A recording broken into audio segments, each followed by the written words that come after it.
So let's look now a bit on the local, regionally, and global, let's say, threats that we are seeing. And I think I can start with Bevel, and then to other panelists, locals can focus a bit more on what is taking place locally.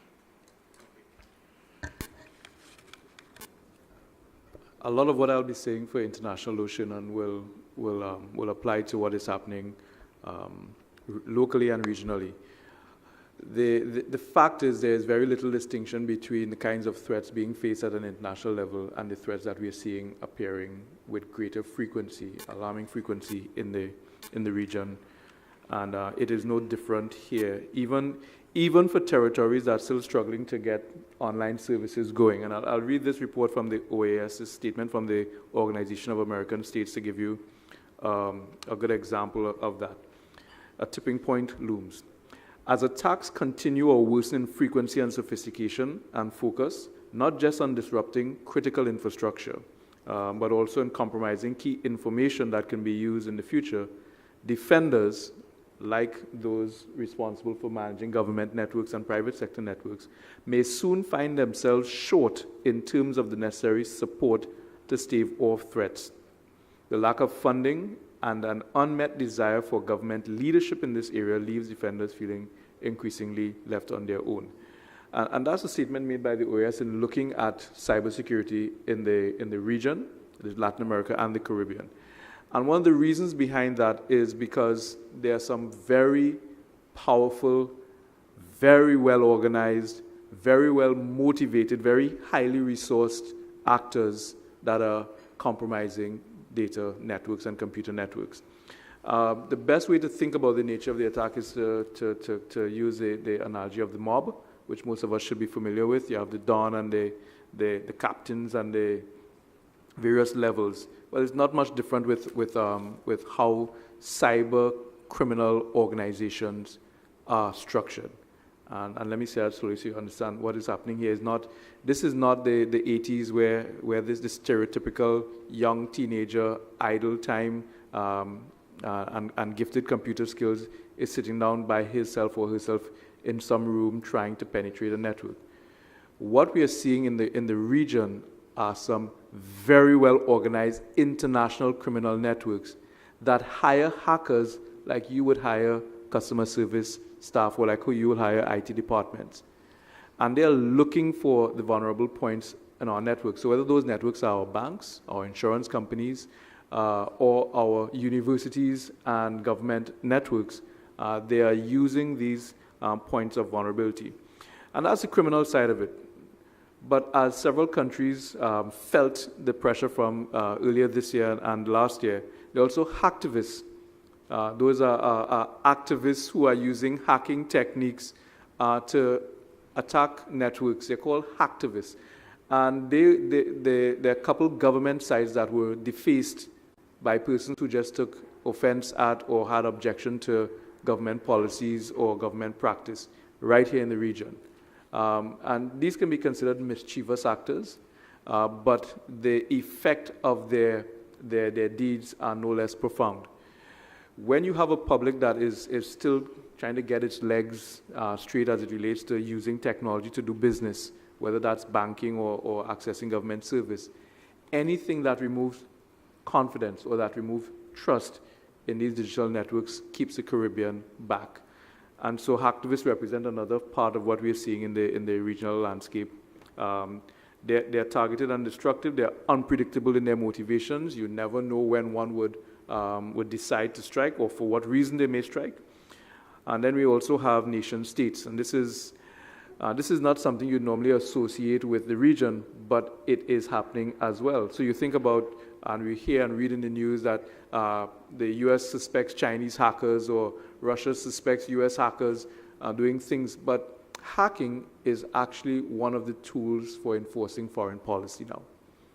And state-sponsored hacks, and whether those persons have an interest, for example, in keeping a certain country that is struggling to get well-developed, to keep it from accelerating its development timetable, to suppressing economic opportunities. The fact is, you have nation states targeting multi-stage highly resourced, highly sophisticated attacks on other nation states right now. And the Caribbean is not immune to this kind of attack. And then, of course, you have your insiders, your disgruntled workers who you trusted with the password because, well, as I think someone said earlier, the same network administrator is also your accountant, is also your best friend, is also your drinking buddy. And insiders actually represent a fairly significant threat to networks as well, too. And these are people who you would have at one point trusted who, for some reason or the other, decide that, well, this morning I'm no longer friends with you, and I don't like what you did to me, I didn't get the raise, I didn't get the promotion, or whatever, or I didn't get the return love, and they decide to use their trusted access to the network to make mischief. So that gives you a good sense of the kinds of attacks that are hitting Caribbean networks now. I want to point something out that I hope we have been observing in terms of the headlines concerning hacks on the international stage and what it means for us here at home. You would have seen some years ago hacks that dealt with large data breaches for networks or credit cards and stuff like that. But then over the last few years and months, that has been changing from just persons attacking companies to get credit card information and social security information, which people use for something called identity theft, to actual attacks on internet infrastructure. And just about a year ago, most countries in the Caribbean noticed a slowdown to a disconnect for internet services because of a cyber attack on a DNS provider in the United States. Now, this kind of attack is highly unusual. And the security community of which Caribnog is a part started to observe what we can only surmise to be attempts to knock at the door of the internet's security to see if, where, how, and when it can be brought down.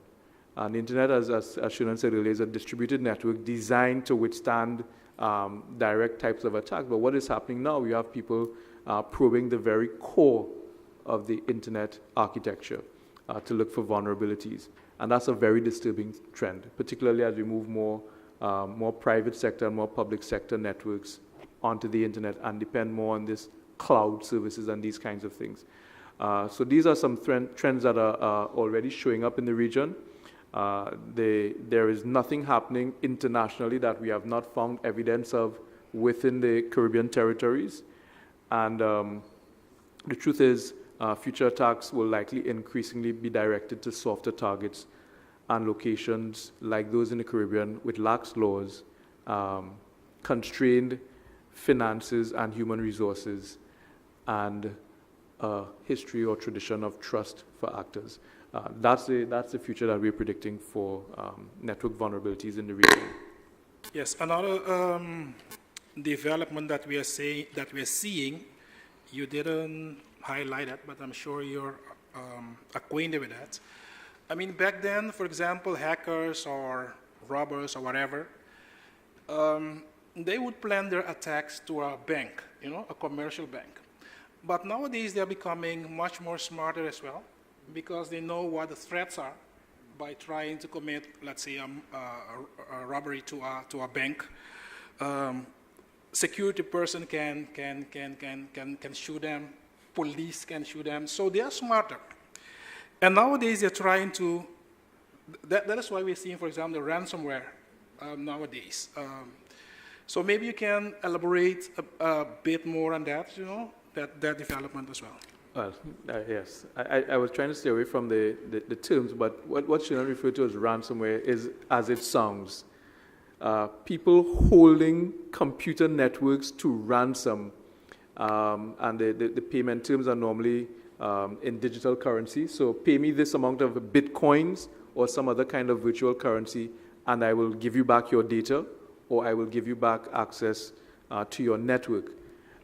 This has been occurring with disturbing frequency in the region. We had a bank in Belize that got and I'll call the country and I wouldn't call the name of the bank. But the bank got a threat on a Monday saying that if by 12 noon on Wednesday, let's say it was, they don't pay X dollars in Bitcoins, they're going to take all of the ATM machines offline. All of the ATM machines for that bank in the country, the threat was, would be taken offline. The bank refused to pay the Bitcoins, and like clockwork, every single ATM went offline. Now, that's the story that we heard. One of the things with cyber crime and cyber security in the region is that not many organizations report when they have been the victim of cyber attack. And that's not a good thing. It's not a good thing because it creates a false sense of public safety in what is going on. And like other countries have discovered, there comes a time when you have to treat customers, network users, and citizens like adults and tell them what is actually going on. To not do that leaves us more and more vulnerable to attack. And there's an interesting link between the increasing frequency of things like ransomware and cyber attacks on our institutions and something that most people don't discuss about, which is insurance policies to protect against attacks.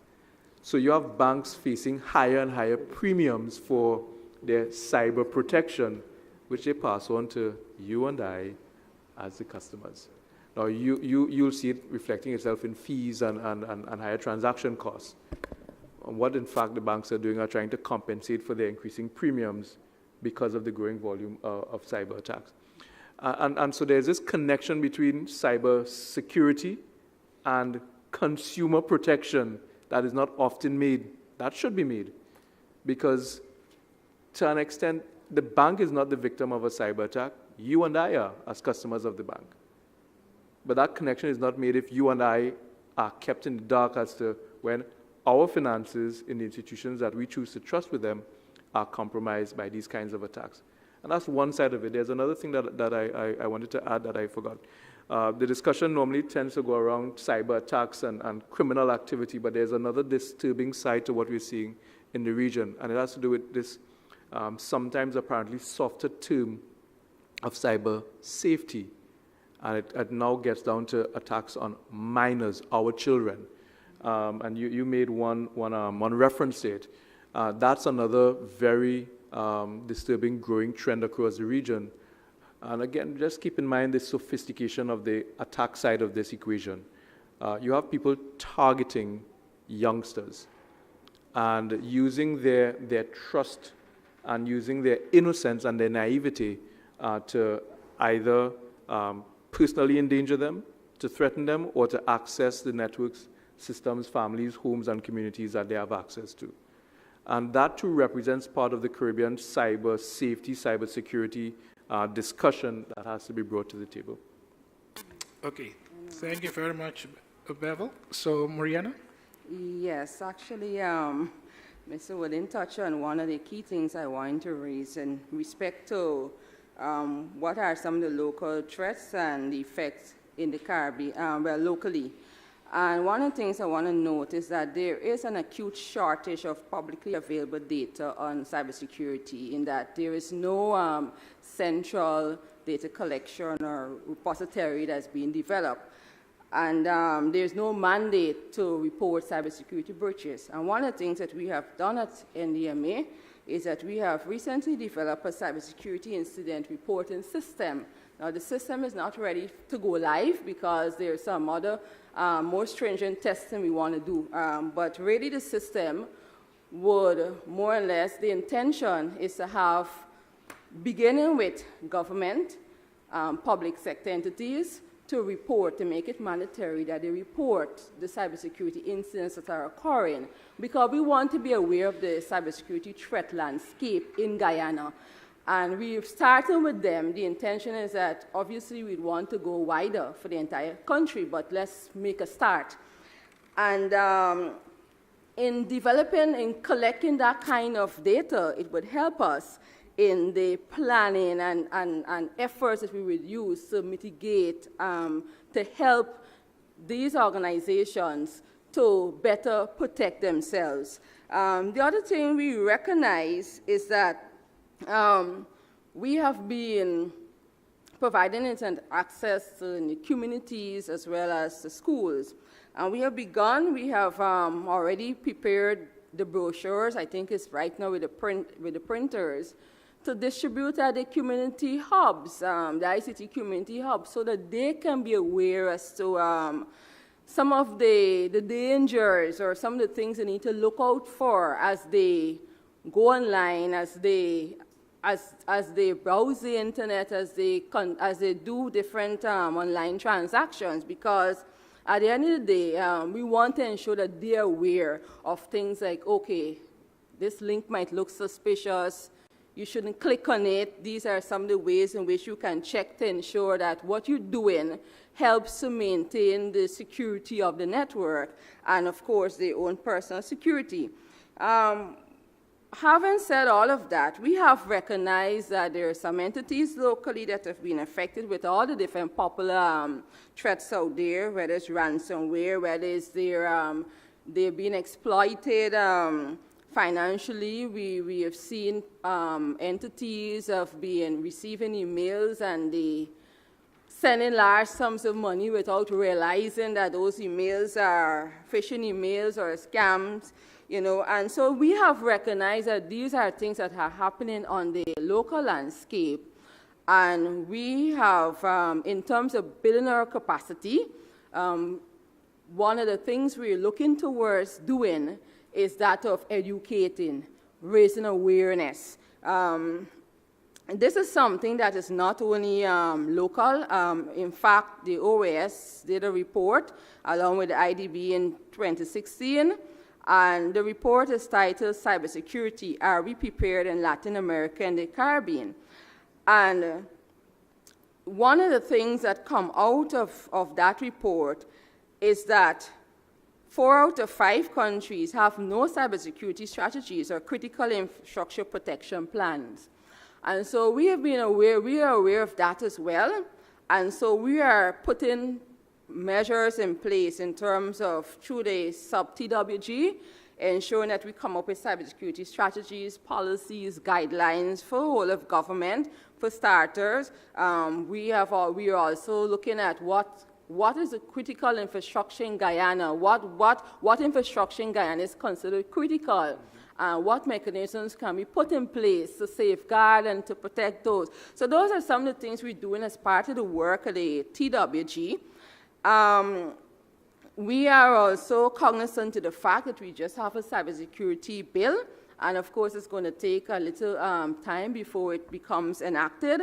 But yes, we are also concerned about the fact that, that we need to move to that stage so that when things are discovered, then we can take it a step forward in terms of having proper forensic investigation done, and then having the perpetrators probably tried. Of course, there are a whole lot of ramifications in that might be outside of our control, but we're cognizant of these things. So one of the key things that are facing us, the key challenge, is the capacity. Cybersecurity skills, persons who are knowledgeable, persons who can come on board and help in the protection. That's one of the key things that is really preventing us. But we do realize that we do need to have this information sharing, and yes, it's going to be something that will be mandated so that we can. We would have observed, like recently, early this year in May, and in June, when they had the 2 ransomware attacks that really almost crippled a lot of infrastructure in Europe and other parts of the world, that the use of legacy systems, the use of unpatched systems, the use of illegal software, those are some of the key issues that has to be addressed. Because once those are addressed, we would have moved a step further towards ensuring that our network infrastructure, that our country as a whole is more or less secure. So I think that's what I want to state at this point in time. Yes, okay, so I would like now to move with Valmiki, and then after that we will be focusing on a message of hope because if I just listen to what is going on here, I think none of us will be using the internet, and that's not the intention. So Valmiki, and then we will be focusing on a message of hope. Thank you.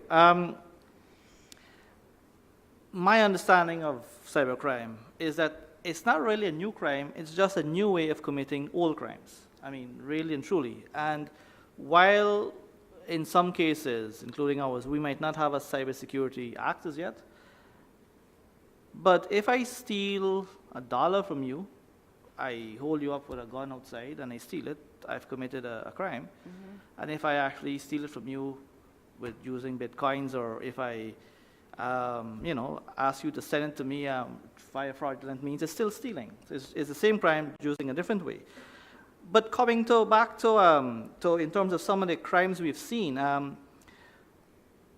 read somewhere 75 to 80% of all emails is spam. Now, in a country like Guyana, where sorry? It's 90. I was just being a little conservative, but yes, 90%. Now, countries like Guyana, where we have a problem with bandwidth, you can imagine if 90% of all emails that we receive, then we're actually seriously restricting the flow of information. And that is a serious problem that we may not be able to monetize it, but it definitely is a problem. Stealing of credit, I mean, mobile credit. There have been several cases where people, for various reasons, actually ask persons to send credit to them for various reasons. I think that is one of the other areas that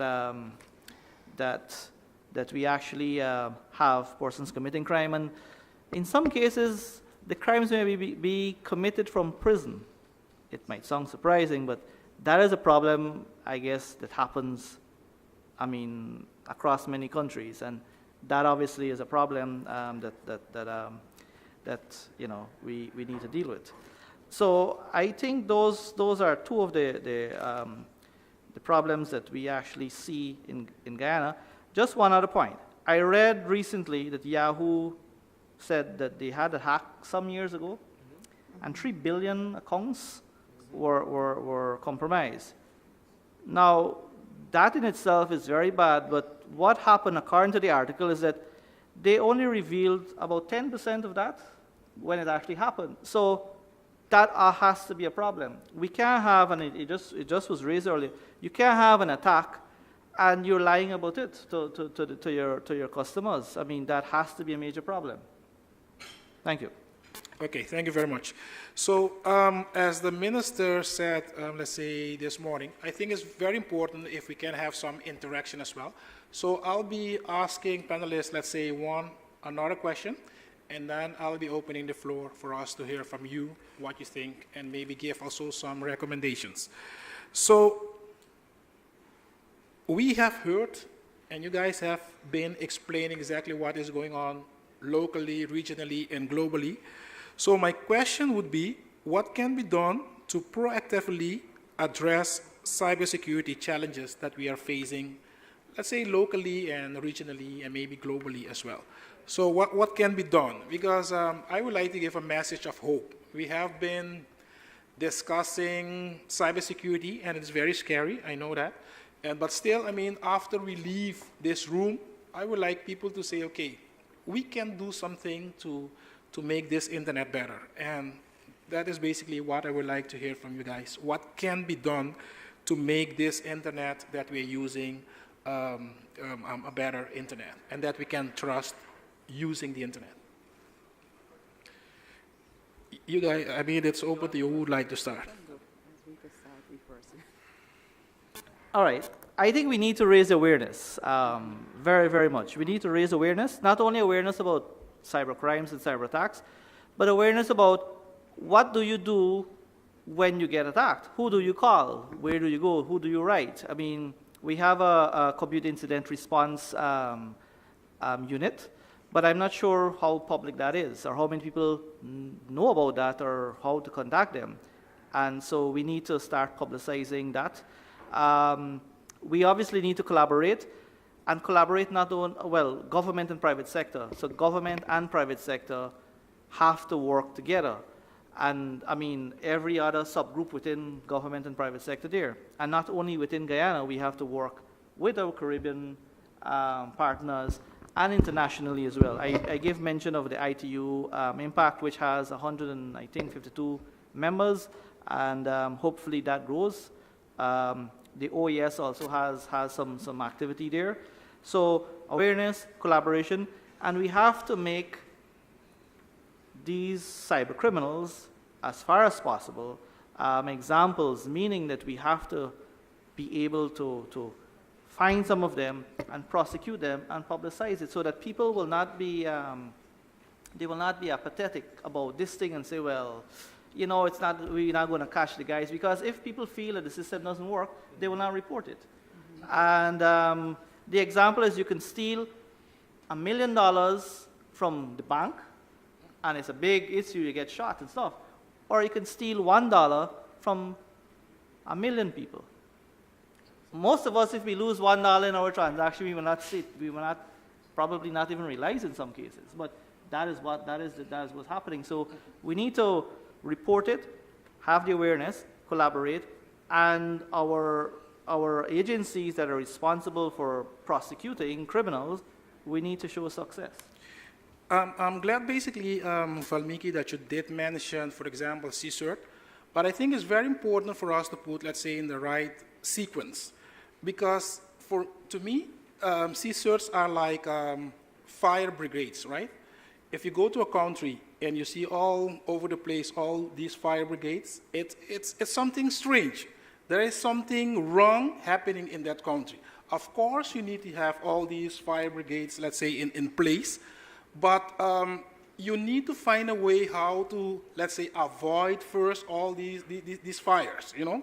So, because I have had, let's say, discussions with some, let's say, governments, and they are focusing so much on CSIRTs, but they are not talking anything about protecting their infrastructures, you know? So that's just to put things in the right context. But of course, it's very important, but we need to put things in the right context.